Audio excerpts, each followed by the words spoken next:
students, welcome to class of chemistry. In previous video, we studied physical properties of halogen derivatives.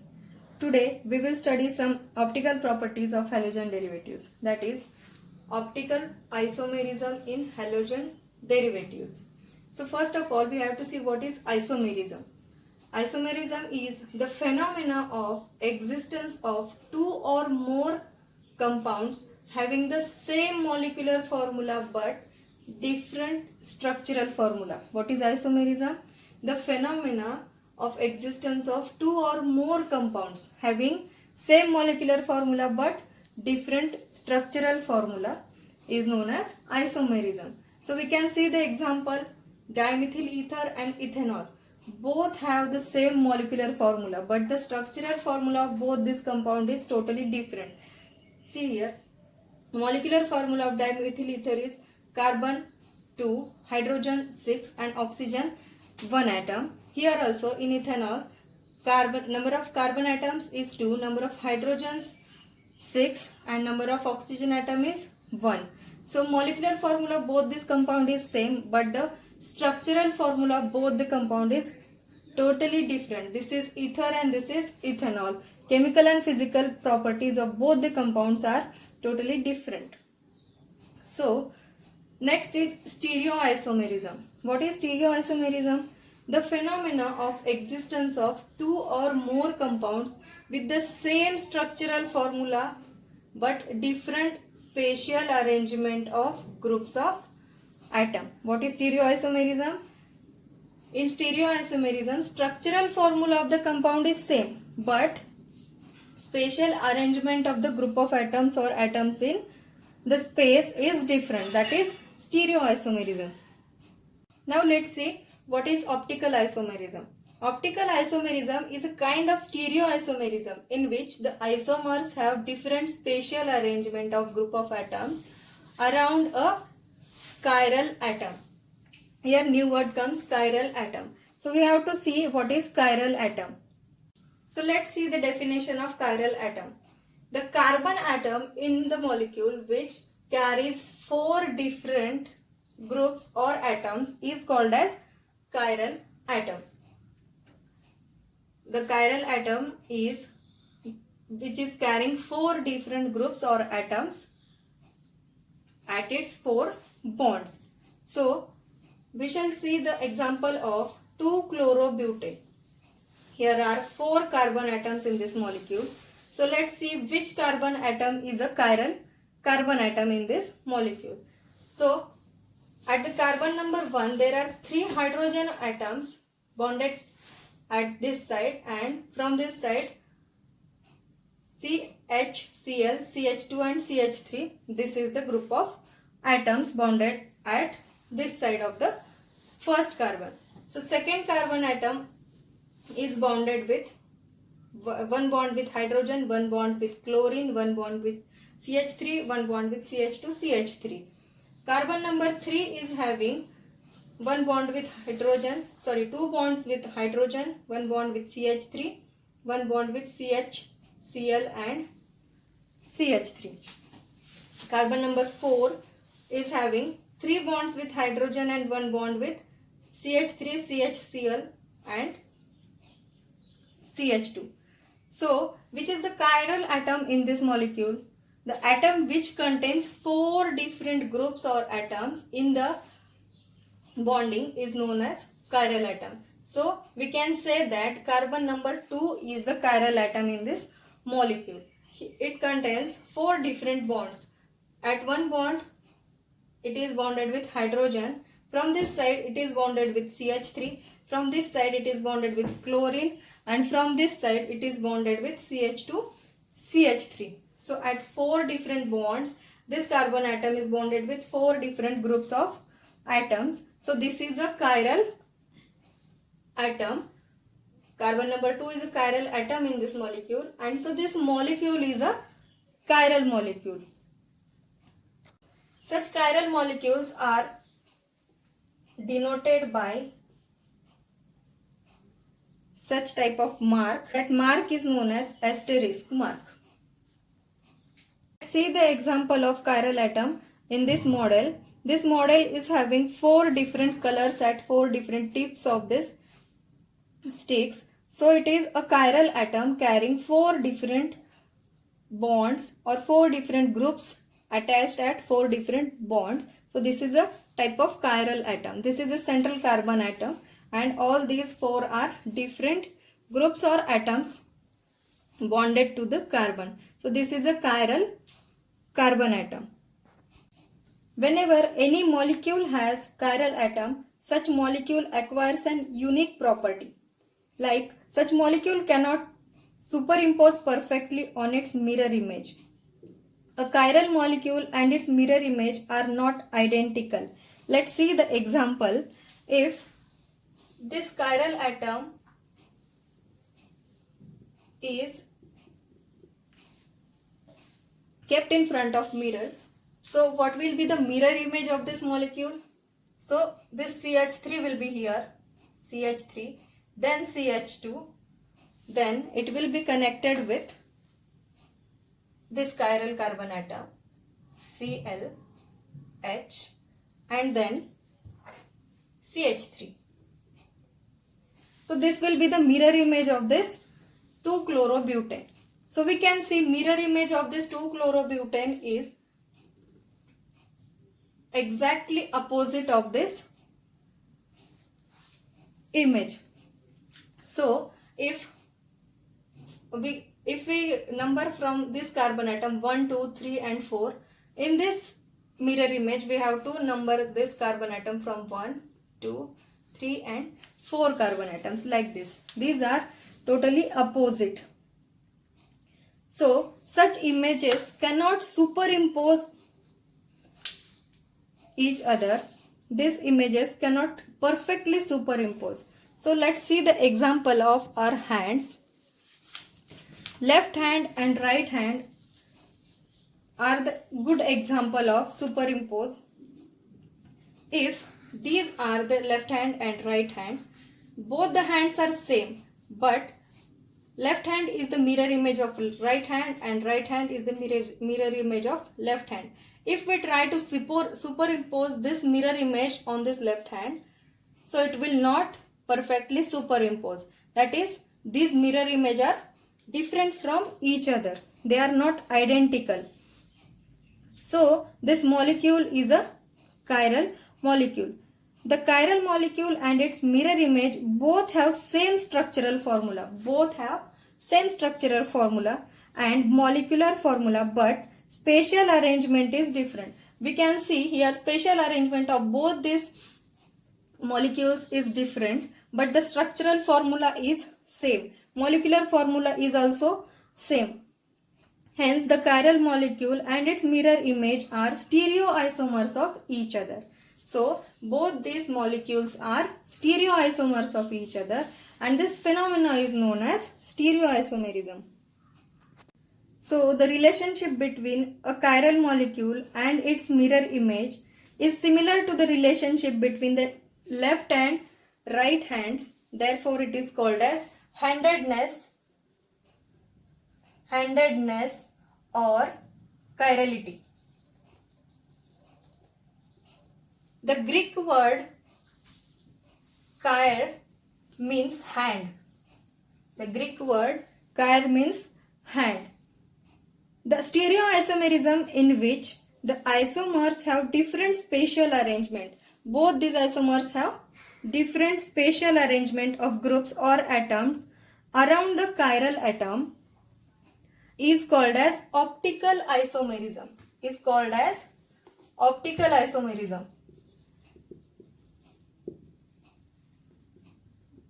Such type of isomers or such type of isomerism in which the spatial arrangement of the group around the chiral atom is different is known as optical isomerism. The optical isomers differ from each other in terms of measurable properties called optical activity.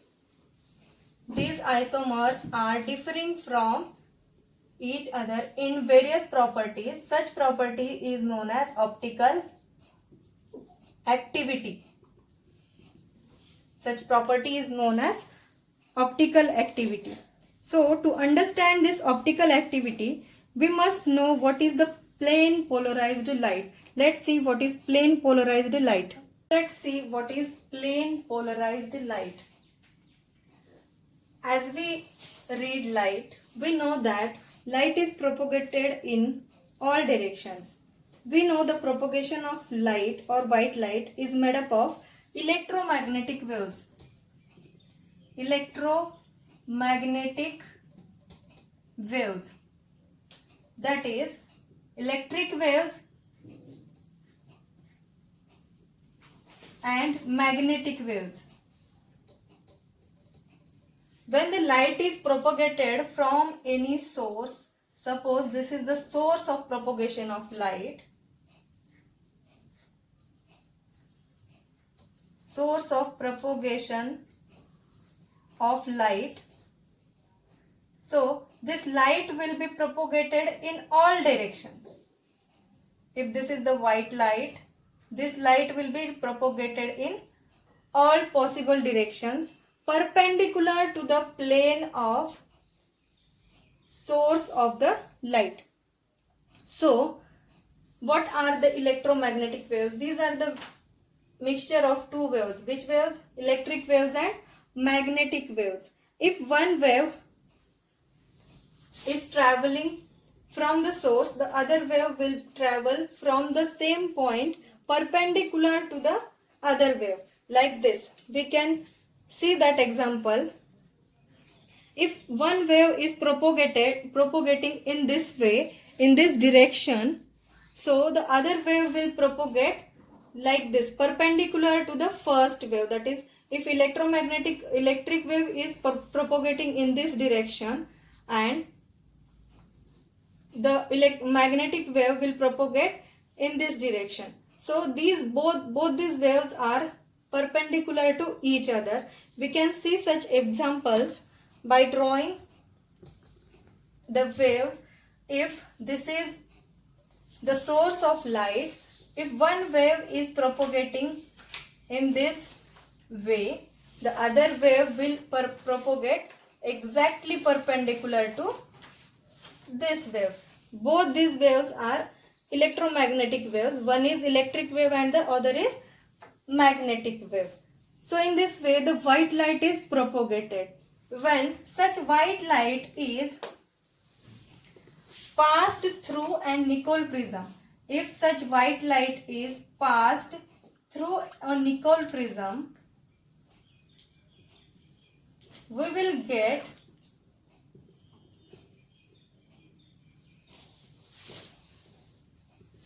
if such white light is passed through the Nicol prism, we will get some light which will be propagating in one direction. Such light is known as plane polarized light. Plane polarized light. When such white light which is propagating in all the planes perpendicular to the source of light, when such light is passed through the Nicol prism, we will get the plane polarized light which is propagating in the same plane. So such a light having oscillations only in one plane perpendicular to the direction of propagation of light is known as plane polarized light. Now let's see what is optical activity.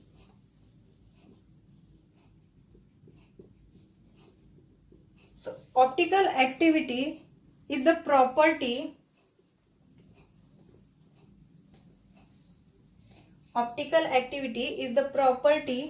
of the substance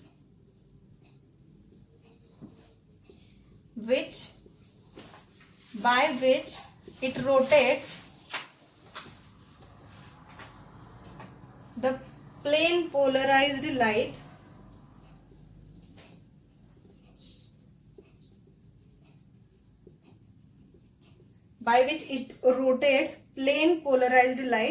is known as optical activity. So what is optical activity? It is the property of the substance by which it rotates the plane polarized light. If the organic substance is to check such optical activity in any organic compound, this plane polarized light, we can say PPL, is passed through any organic compound of which optical activity is to be checked. If this plane polarized light is passed through any organic substance, that PPL will either rotate to the right or to the left. If this plane polarized light is rotated towards the right, if this plane polarized light is rotated towards the right, it is called as dextrorotatory. Dextrorotatory, and denoted by small d and the sign plus. If this plane polarized light after passing through the organic substance is deviated or is rotated at the left side, it is known as levorotatory. It is known as levorotatory, and it is denoted by small l and the sign minus. If this organic substance is symmetrical,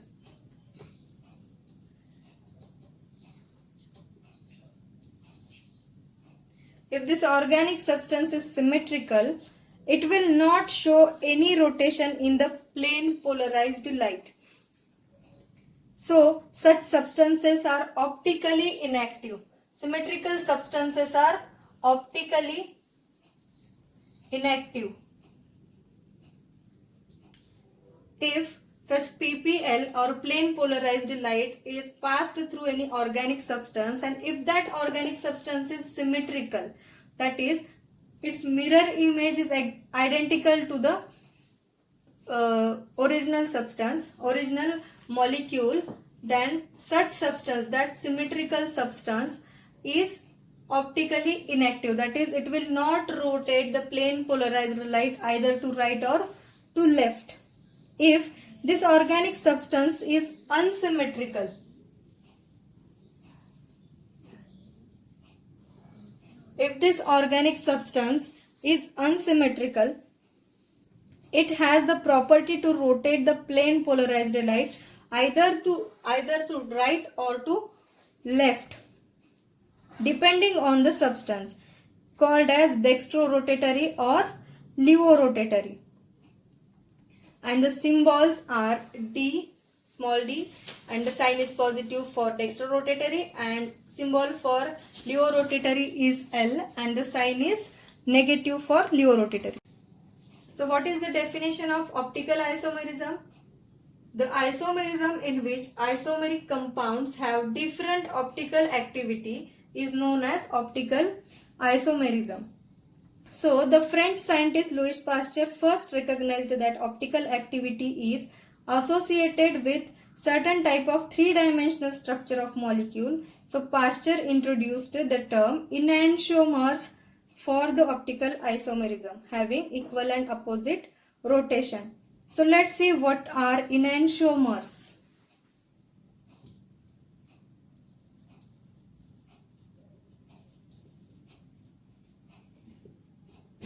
So let's see what are enantiomers. So enantiomers are the optical isomers which are non-superimposable mirror images of each other. These are enantiomers, or also called as enantiomorph, or also called as optical antipodes. The definition of enantiomers is the optical isomers which are non-superimposable mirror image of each other are enantiomers. It is also called as enantiomorphs or optical antipodes. So let's see some points about the enantiomers. Enantiomers have equal and opposite rotation. Enantiomers have identical physical properties like melting point, boiling point, density, refracting index, except the sign of optical rotation, that is plus or minus sign.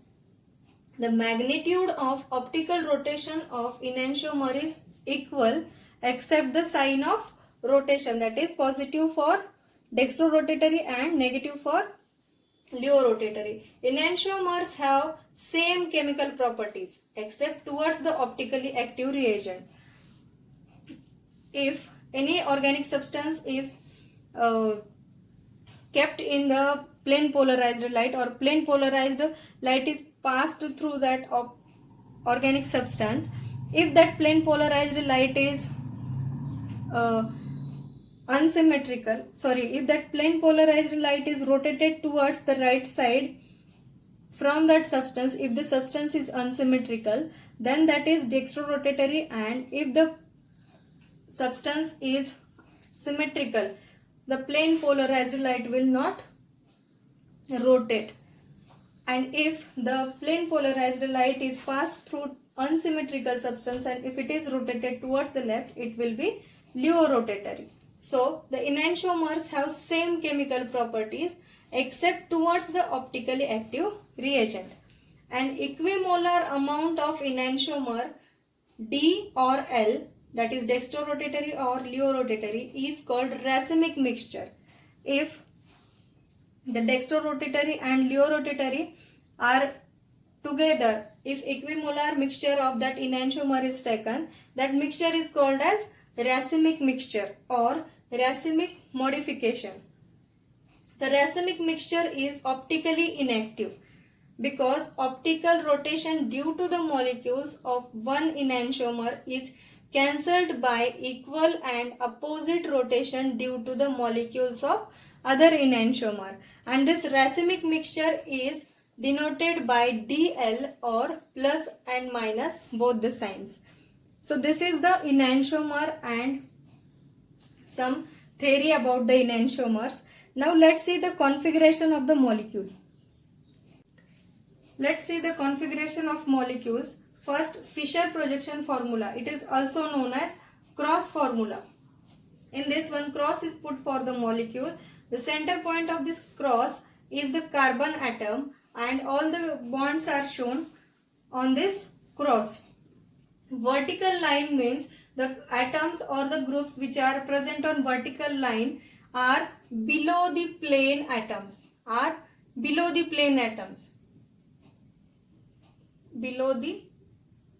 plane atoms or molecules or groups which are attached on the vertical line, and on the horizontal line the groups or atoms which are shown on horizontal line are above the plane atoms or groups. These are above the plane atoms or group. In this Fischer projection formula, the molecule is shown in this way. The three-dimensional molecule is shown on the plane of paper like this by putting a cross for the molecule, and on this cross the vertical line shows the molecules which are below the plane and the horizontal line shows the molecules which are above the plane. This can be shown in this figure. This is wedge formula. Now proper wedge formula for the chiral molecule. In this wedge formula, 4 atoms or groups are shown on the plane of paper. This is the three-dimensional molecule, and in three-dimensional molecule all the atoms in the molecule are shown on the plane of paper. This solid wedge is above the plane. This is showing above the plane atom. Above the plane. This solid wedge is showing the molecule or the atom which is above the plane, and this dotted wedge or dotted line is showing the molecule which is below the plane.